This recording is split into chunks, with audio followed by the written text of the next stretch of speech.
24-25 года. И всегда чай заварите, и стол накроете, и с родителями, то есть поможете организовать стол. Преподавателям это очень сложно, когда и преподавать, и стол накрывать. Спасибо вам большое. Спасибо, спасибо большое. Я хочу сказать... Заслуживаешь. Аллаху Акбар. Фарида Ханум. Фарида Ханум. Фарида Ханум.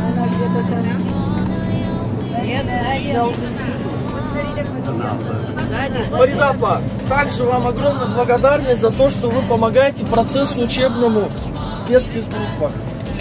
Вот за 24-25 учебный год.